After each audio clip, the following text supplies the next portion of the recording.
दोस्तों नमस्कार। आज हम लोग बात करेंगे सिंधु नदी बेसिन के बारे में। सिंधु और उसकी सहायक नदियों द्वारा जिस तंत्र का निर्माण करती हैं उसे सिंधु नदी बेसिन अथवा सिंधु अपवाह तंत्र कहते हैं। तो इसमें आप देखते हैं कि सिंधु की प्रमुख रूप से सहायक नदियों में झेलम, चिनाब, रावी, ब्यास, सतलज जैसी नदियां हैं जो कि भारत से होकर बहती हैं और इनमें से कुछ का उद्गम स्थल भारत में ही है। तो सिंध के दक्षिण में ये जो पंचनद है और उत्तर में इसकी कुछ अन्य सहायक नदियां हैं, इन सब के बारे में हम बात करेंगे क्योंकि यहाँ से जो क्वेश्चन पूछे जाते हैं वो बहुत सारे आते हैं। जैसे सिंधु नदी का उद्गम स्थल कहाँ से है, सिंधु नदी की लंबाई कितनी है, सिंधु नदी कितने देशों से होकर गुजरती है, झेलम नदी कहाँ से निकलती है, रावी नदी कहाँ से निकलती है, चिनाब नदी कहाँ से निकलती है, सतलज कहाँ से निकलती है, सतलज किस दर्रे से भारत में प्रवेश करती है। ऐसे सैकड़ों क्वेश्चन यहाँ से आपके तैयार हो जाएंगे। तो दोस्तों शुरू करने से पहले मैं आपको इस चित्र के बारे में बताना चाहूँगा कि ये चित्र उतना ही बताया गया है जितना हमें ज़रूरत है। चित्र को थोड़ा आकार में बड़ा बनाया गया है ताकि आपको आसानी से समझाया जा सके। चलिए हम लोग बात करते हैं सबसे पहले सिंधु नदी के बारे में। तो सिंधु नदी का उद्गम जो है तिब्बती क्षेत्र से, जो वर्तमान में चीन के कब्जे में है। तो यहाँ पर एक हिमालय की रेंज है, ट्रांस हिमालय है। कौन सी हिमालय है? ट्रांस हिमालय। इसका नाम ट्रांस हिमालय है। तो ट्रांस हिमालय में एक स्थल है, एक श्रृंखला जिसका नाम है पर्वत, जिसका इस है, ये पर्वत है कैलाश पर्वत। तो कैलाश पर्वत के पास एक हिमनद है। इस हिमनद का नाम है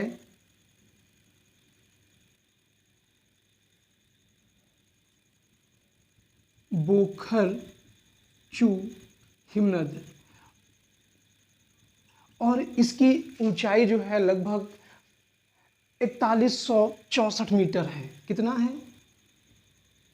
4164 मीटर की ऊंचाई से ये निकलते हैं और यहीं पे जिस स्थल से निकलते हैं उसका नाम है सिंगी खबान। सिंगी खबान दोस्तों ये एक तिब्बती नाम है। सिंगी का मतलब है शेर, खबान मतलब है खाना अर्थात मुंह यानी मुख। तो आप ये कह सकते हैं सिंधु नदी कहाँ से निकलती है? शेर मुख से। तो शेर मुख से जब ये निकलती है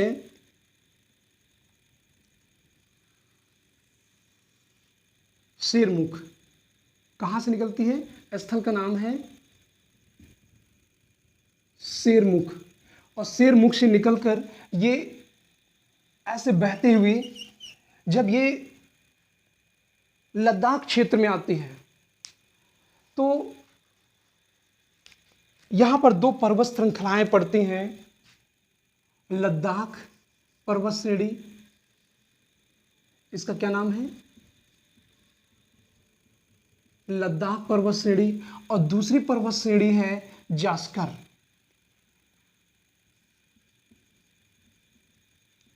इन्हीं दोनों पर्वत श्रेणियों के बीच से बहते हुए आगे बढ़ती है। जब इन पर्वत श्रेणियों के बीच में प्रवेश करती हैं तो सिंधु नदी के किनारे एक शहर बसता है। इस शहर का नाम है लेह। तो लेह जो है सिंधु नदी के दाएं किनारे पर है। तो दोस्तों हम दायां क्या जानेंगे? तो जिस नदी जिस दिशा में बह रही है आप उसी दिशा में खड़े हो जाएंगे तो आपका दाहिना नदी का दाहिना हो जाएगा और आपका बायां नदी का बायां होगा। तो एक बार प्रश्न पूछा गया है लेह सिंधु नदी के किस तट पर है? तो ये दाहिने तट पर स्थित है। तो यहाँ पर क्वेश्चन कई तरीके से पूछे जाते हैं कि ये कहाँ से निकलती है, इनकी ऊंचाई कितनी है, पर्वत श्रेणी का क्या नाम है और हिमालय का, तो ट्रांस हिमालय से ये निकलते हैं। उस तरीके से फिर ये लद्दाख से होकर पाकिस्तान में पहुंचती है और पाकिस्तान होते हुए मिठानकोट से होते हुए ये आगे अरब सागर में गिर जाती है और इस नदी का नाम है सिंधु नदी। सिंधु नदी। तो यहाँ पर आप देखेंगे कि सिंधु नदी जो है 3 देशों से होकर बहती है। कौन से? पहला तो आपको हो जाएगा तिब्बत अर्थात चीन, फिर भारत और तीसरा है पाकिस्तान। तो ये 3 देशों से होकर ये बहती है और ये पश्चिम से निकलने वाली नदियों में भारत की सबसे बड़ी नदी है। इसकी कई सहायक नदियां हैं जिनमें से कुछ का नाम हम यहाँ पे लिख रहे हैं और इन सहायक नदियों में श्योक नदी। प्रश्न पूछा जाता है श्योक नदी किसकी सहायक नदी है? तो श्योक नदी सिंधु की सहायक नदी है। फिर अगली नदी है गिलगित। तो पूछा जाता है गिलगित किसकी सहायक नदी है?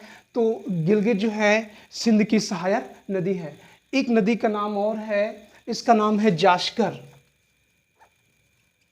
तो जास्कर नदी किसकी सहायक है? इसी सिंधु की सहायक नदी है। ट्रांस इसी की सहायक नदी है। हुंजा, हुंजा भी सिंधु की ही सहायक नदी है, हुंजा। और इसके साथ साथ नुब्रा, सिगार, नुब्रा, सिगार। तो ये सब जो है किसकी सहायक नदियां हैं? सिंधु की सहायक नदियां हैं। इसमें 2 नदी और है, गॉस्टिन। गॉस्टिन भी पूछा गया है कि गॉस्टिन किसकी सहायक नदी है? तो सिंधु की सहायक नदी है गॉस्टिन। और फिर पाकिस्तान में एक पर्वत श्रेणी है जिसका नाम है सुलेमान पर्वत श्रेणी।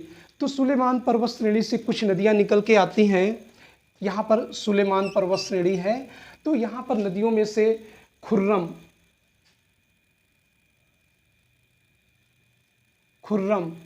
गोमल, गोमल के बाद तोची, इस तरीके से यहाँ पर कई सहायक नदियां हैं जो इसकी पश्चिम से आने वाली सहायक नदियों के रूप में जाना जाता है। उसके बाद हम देखते हैं कि इस नदी के दक्षिण में एक पंचनद है। तो पूछा जाता है सिंध पंचनद में कौन सी नदी शामिल नहीं होती है? तो पंच नदी में सिंध को छोड़कर झेलम, चिनाब, रावी, ब्यास, सतलज, ये 5 नदियां शामिल होती हैं। तो यहाँ पर आप देखते हैं कि सिंधु नदी यहाँ से लेकर यानी तिब्बती क्षेत्र से लेकर लद्दाख होते हुए कहाँ पर जाती है? पाकिस्तान होते हुए अरब सागर में गिर जाती है। इस दौरान अगर इसकी लंबाई देखा जाए तो इसकी लंबाई 2880 किलोमीटर के आसपास है। इसकी लंबाई आप लिख सकते हैं 2880 किलोमीटर, और जिनमें ये भारत में लगभग 1114 किलोमीटर लंबाई भारत में पड़ती है। यहाँ से यहाँ तक लगभग कितना? 1114 किलोमीटर। तो इस तरीके से सिंधु नदी एक बड़ा अपवाद तंत्र का निर्माण करती है। तो आप देख सकते हैं कि इससे कई सारे क्वेश्चन पूछे जाते हैं। फिर सिंधु नदी के जल को लेकर भारत और पाकिस्तान के मध्य विवाद रहा है। खासकर इस जल पे डैम बनाने को लेकर। तो सिंधु नदी जल समझौता भारत और पाकिस्तान के बीच 1960 में हुआ था। तो ये डेट बहुत पूछी जाती है कि भारत और पाकिस्तान के मध्य सिंधु नदी जल समझौता कब हुआ था? तो ये हुआ था 1960 में। उसके बाद हम अगली नदी देखते हैं। अगली नदी का नाम है झेलम नदी। तो प्रश्न पूछा जाता है झेलम का प्राचीन नाम क्या है? तो झेलम का जो प्राचीन नाम है इसे वितस्ता के नाम से जाना जाता है। अब देखते हैं वितस्ता नदी इधर पीर पंजाल श्रेणी है। कौन सी श्रेणी? पीर पंजाल श्रेणी। और पीर पंजाल श्रेणी में एक स्थल है शेषनाग या वेरनाग। स्थल का क्या नाम है? श्रेणी पीर पंजाल श्रेणी, और इसी स्थल का नाम है शेषनाग।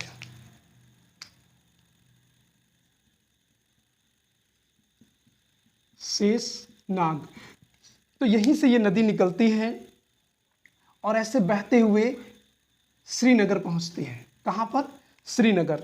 तो प्रश्न पूछा जाता है कौन सी नदी श्रीनगर से होकर गुजरती है? श्रीनगर। तो श्रीनगर की स्थापना किसने की थी? तो इतिहास में आपको बताया जाएगा कि श्रीनगर की स्थापना अशोक ने की थी। और याद करने के लिए आपको मैं बता देता हूँ, अशोक महान थे और श्री आगे लगा था, यानी श्रीनगर की स्थापना किसने की थी? अशोक ने। तो यहाँ से ये नदी निकलने के बाद फिर वुलर झील में गिर जाती है। पूछा जाता है वुलर झील कहाँ पे है? वुलर झील, तो वुलर झील जो है जम्मू कश्मीर में है, और इस झील से गिरकर फिर ये भारत और पाकिस्तान की सीमा बनाती है। कौन सी नदी? झेलम नदी। किसकी सीमा बनाती है? भारत और पाकिस्तान के बीच की सीमा बनाती है। और झेलम की एक दूसरी सहायक नदी है, और इस सहायक नदी का नाम है किशनगंगा। इस नदी का नाम है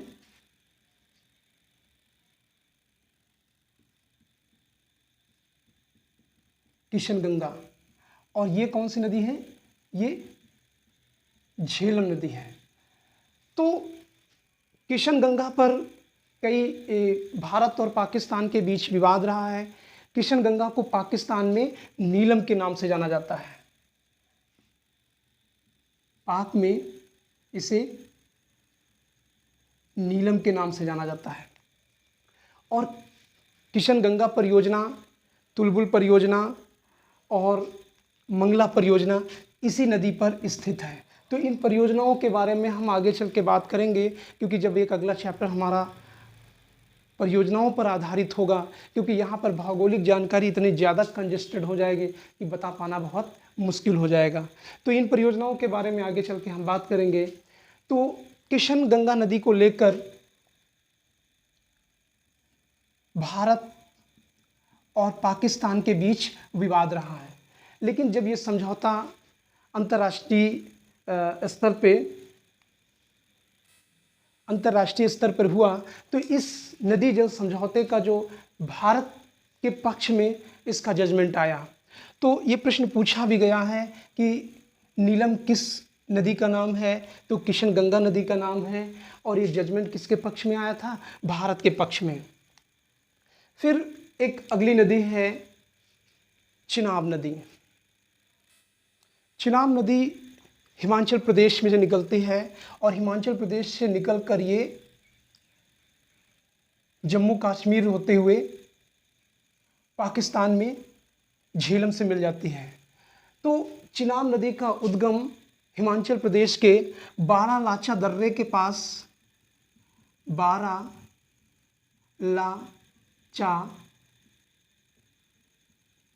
दर्रे के पास से निकलती है। इसका एक दो सरिता है, चंद्र और भागा, और दोनों को मिलाकर क्या हो गया? चिनाब नदी। तो चंद्रभागा जो है बारालाचा दर्रे के पास हिमाचल प्रदेश से निकलती है, और ये दो राज्यों में बहती है, जिसमें से हिमाचल प्रदेश हो गया और दूसरा केंद्र शासित प्रदेश जम्मू एंड कश्मीर।